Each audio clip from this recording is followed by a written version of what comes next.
భారతదేశానికి స్వతంత్రం వచ్చి దగ్గర దగ్గర 80 ఏళ్ళు అవుతున్నా కూడా రిపబ్లిక్ డే ఏంటి, స్వాతంత్ర దినోత్సవానికి తేడా తెలియని ప్రజలు చాలామంది ఉన్నారు. ఈ దేశానికి 1947లో స్వతంత్రం వచ్చినప్పటికీ ఈ దేశానికి సంబంధించినటువంటి పరిపాలనకు సంబంధించిన రాజ్యాంగాన్ని రాసుకొని దాన్ని అమల్లోకి తెచ్చిన తేదీని రిపబ్లిక్ డే అంటారు. గణతంత్ర దినోత్సవం అంటే ఆ రోజు నుంచి ఈ దేశానికి సంబంధించినటువంటి రూల్స్ అండ్ రెగ్యులేషన్స్, చట్టాలు, న్యాయాలు, హక్కులు, విధులు వీటన్నిటిని రాసి ఈ దేశానికి సుప్రీంగా ఉంచేటువంటి రాజ్యాంగం అమల్లోకి వచ్చిన రోజుని రిపబ్లిక్ డే అని అంటారు.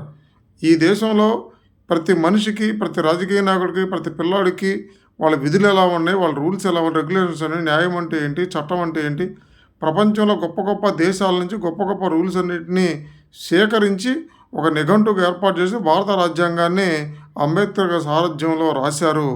దాని జనవరి 26, 1950 సంవత్సరంలో దాన్ని అమల్లోకి తీసుకొచ్చారు. దానికి అనుగుణంగానే మనం మన యొక్క దేశాన్ని, మన జీవన విధానం డిపెండ్ అయి ఉండాలి. ఎవరికి అన్యాయం జరిగినా, ఎవరికి న్యాయం కావాలనుకున్నా రాజ్యాంగ నిబంధనలకు అనుగుణంగానే జరుగుతుంది. ముఖ్యమంత్రులైనా, ప్రధానమంత్రులైనా ఎవరైనా సరే రాజ్యాంగానికి బద్దులై ఉండాలి. ఈ దేశంలో సుప్రీం ఎవరంటే రాజ్యాంగం. ఆ రాజ్యాంగాన్ని ఎవరు అతిక్రమించినా దాని దాని మీద వ్యాఖ్యానించిన న్యాయ వ్యవస్థ ఉంటుంది. రాజ్యాంగాన్ని ఎల్లప్పుడూ పరిరక్షిస్తుంది.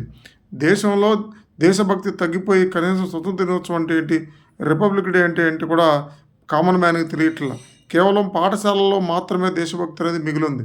దేశభక్తి అంటే దేశం అంటే మట్టి కాదు, దేశం అంటే మనుషులే. మనుషుల మీద ప్రేమ ఉంటే దేశం మీద ప్రేమ ఉన్నట్లు లెక్క. ఎవరి స్థాయిలో వాళ్ళు ఎంతో కొంత పక్కనోడికి కొంత సాయం చేయగలిగితే దాన్ని మించిన దేశభక్తి మరొకటి లేదు.